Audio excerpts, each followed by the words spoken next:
Hello friends, तो आज हम देखते हैं गीता के अनोखे प्रश्न के अगले पार्ट की ओर। पार्ट नंबर 31 है और यहाँ पर हम देखते हैं कि पिछले पार्ट में जैसे हमने देखा था कि परमात्मा करता है कि प्रकृति करती है। अध्याय 4 खैर हम देख रहे हैं, लेकिन उससे पहले कुछ समझ लेते हैं। तो वहाँ पर हमने देखा था कि परमात्मा की उपस्थिति में सभी कार्य होता है, उसकी केवल उपस्थिति होती है और करती प्रकृति है। प्रकृति के गुण ही करते हैं, प्रकृति के गुण ही बरत रहे हैं कर्मों में और सब कुछ प्रकृति ही है। तो परमात्मा आखिर है क्या? वो उनकी उपस्थिति में ही सभी कुछ हो जाता है। जैसे कुछ एग्जाम्पल के द्वारा हमने उसे समझा था। तो आखिर वो उपस्थिति है क्या? जैसे मैंने एग्जाम्पल दिया था कि H2O+ मिलके जल बन जाते हैं, और जैसे कैटालिस्ट जो होता है उत्प्रेरक, उसकी उपस्थिति में रिएक्शन होते हैं, लेकिन वो उसमें इन्वॉल्व नहीं होता।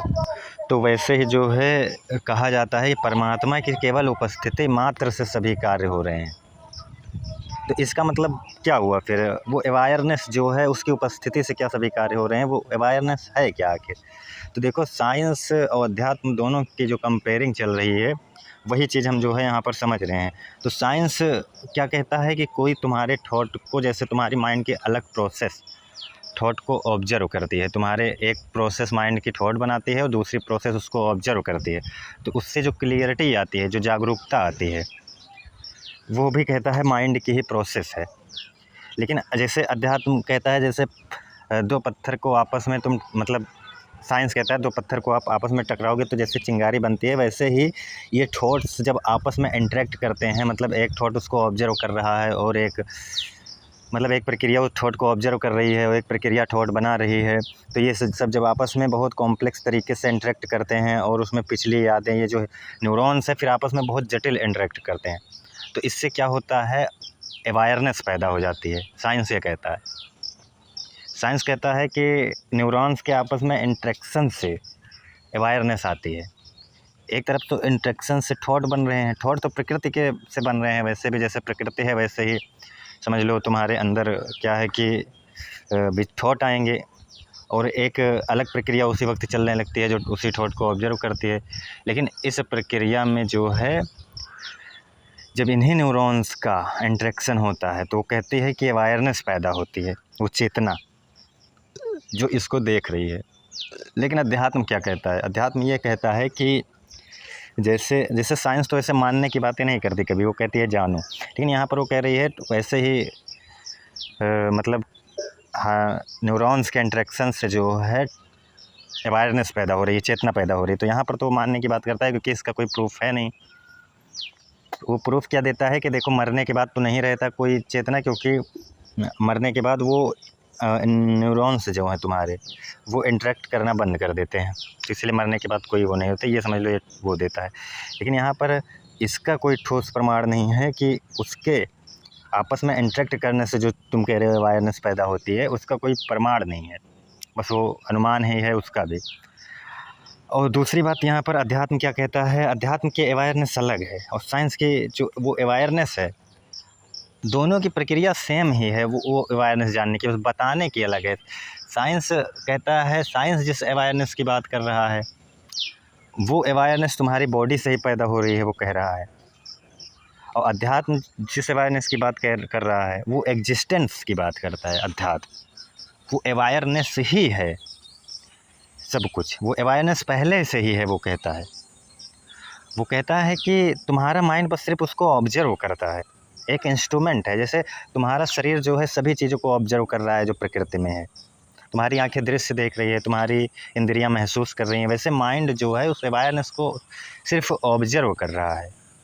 बाकी वो अवेयरनेस पहले से ही है। जैसे दृश्य पहले से ही है, तुम्हारी आंखें सिर्फ उसको ऑब्जर्व कर रही है, वैसे वो अवेयरनेस है पहले से ही, तुम्हारा माइंड उसको सिर्फ ऑब्जर्व कर रहा है। तो यहाँ पर सटीक किसका तर्क जा रहा है? साइंस यहाँ मानने को कह रहा है ना कि अवेयरनेस हार्मोन्स के, मतलब न्यूरॉन्स के इंटरेक्शन से पैदा होती है। उसका कोई, इसके पास इसका कोई सबूत नहीं है कि वो दिखा दे कि हाँ दो मतलब इतने सारे हार्मोन्स यहाँ टकराए उसके बाद वो पैदा हुआ। नहीं, वो ऐसा नहीं दिखा पाती, क्योंकि थॉट भी जो तुम्हारे हैं वो प्रकृति से आ रहे हैं। भले प्रकृति के अनुसार फिर हार्मोन्स इंटरेक्ट करें, लेकिन आया तो थॉट प्रकृति से। वैसे ही वो कहता, फिर अध्यात्म यही कहेगा कि वो अवेयरनेस भी है पहले से ही, प्रकृति में भी है। और प्रकृति से परे का मतलब वो प्रकृति के गुणों में नहीं है, लेकिन वो तुम्हारे जैसे थॉट तुम्हारे प्रकृति से ही आए, भले ही उसी तरह से फिर हार्मोन्स इंटरेक्ट किया, वैसे ही तुम्हारा ये जो अवेयरनेस है वो भी पहले से ही है, बस तुम्हारी बॉडी उसको ऑब्जर्व कर रही है। तो यहाँ पर सटीक जो अगर हम देखें बैठता है वो वेदांत का पर्सपेक्टिव ज़्यादा सटीक बैठता है कि तुम्हारा बॉडी तुम सिर्फ मीडियम है उसको ऑब्जर्व करने का। और एक बात जो मैंने कही थी कि जो भगवान कृष्ण गीता में कहते हैं मैं ही उस पेड़ में हूँ, मैं ही उस जानवर में ही, मैं ही सब कुछ हूँ, मेरे सिवा कुछ नहीं है। इसका क्या मतलब है? इसका मतलब ये है कि वो अवेयरनेस समझो क्या है, वो आत्मा क्या है, ये आखिर किसकी बातें यहाँ पर हो रही है।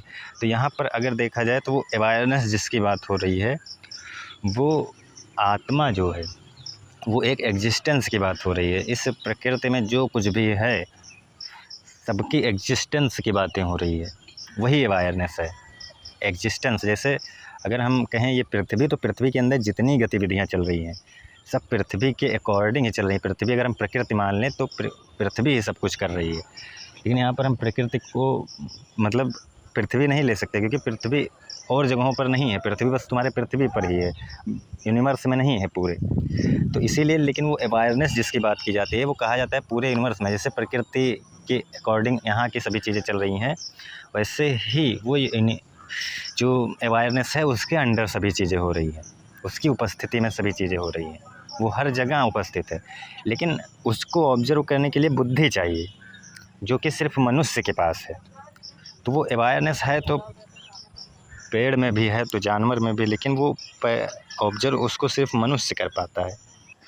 तो वो अवेयरनेस जो है पेड़ में भी है, जानवर में भी है। जो कृष्णा कहते हैं वो बिल्कुल सही कहते हैं कि है तो सभी जगह, लेकिन ऑब्जर्व सिर्फ बुद्धि से हो रही है। इसलिए मनुष्य ही ऐसा प्राणी है जो उस अवेयरनेस को ऑब्जर्व कर पाता है। तो प्रकृति भी सभी जगह है, प्रकृति की कंटिन्यूटी भी सभी जगह है, और वो अवेयरनेस भी सभी जगह है, प्रकृति में भी है और प्रकृति से परे भी है। तो प्रकृति से परे है का मतलब क्या हुआ कि प्रकृति के गुणों में नहीं है वो, प्रकृति की कंटिन्यूटी को देखने से वो ऑब्जर्व होती है। मैंने बार बार कहा है कि जिसको ज्ञान हो जाता है उसको आत्मा का ज्ञान नहीं हो जाता कि आत्मा उसको या वो अवेयरनेस दिखने लगती है, नहीं।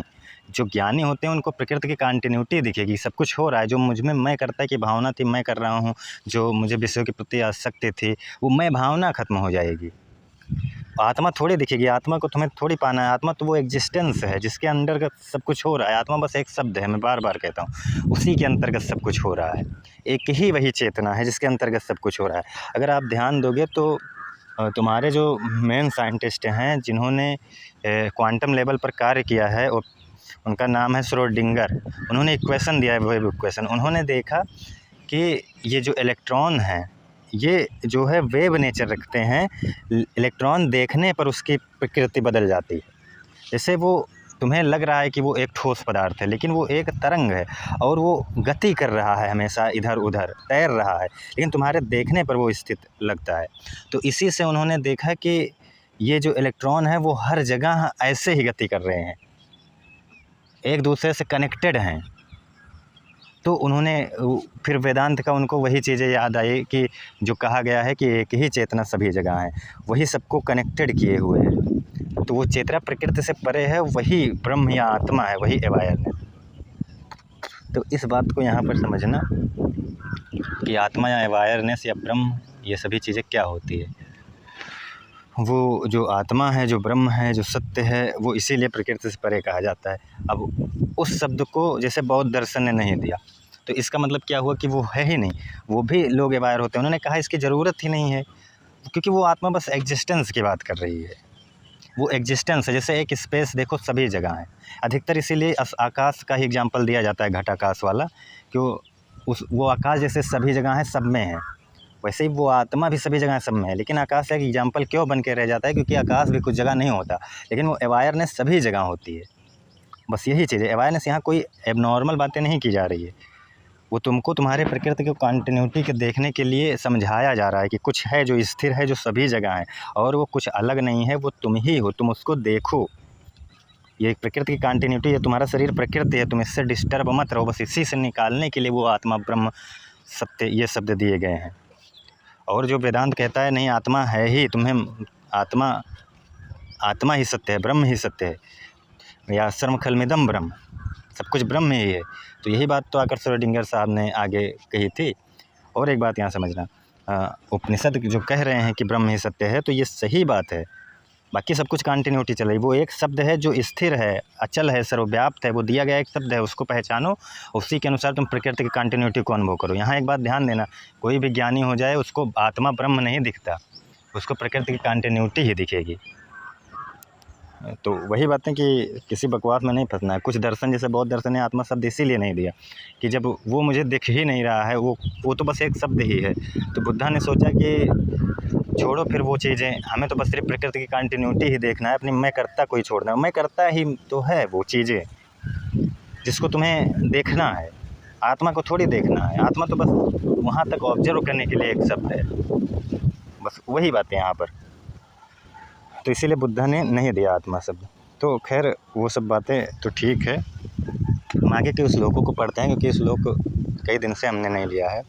इससे आगे श्लोक है 33 नंबर अध्याय 4 का। कृष्णा कहते हैं कि हे अर्जुन, द्रव्य यज्ञ की अपेक्षा ज्ञान यज्ञ अत्यंत श्रेष्ठ है तथा यावन मात्र संपूर्ण कर्म ज्ञान में ही समाप्त हो जाते हैं।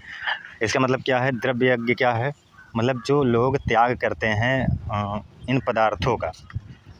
यज्ञ मतलब मैंने कहा है जहाँ तुम अपने सभी चीज़ों को त्याग दो, छोड़ दो, हो जाने दो जो हो रहा है, वही यज्ञ होता है।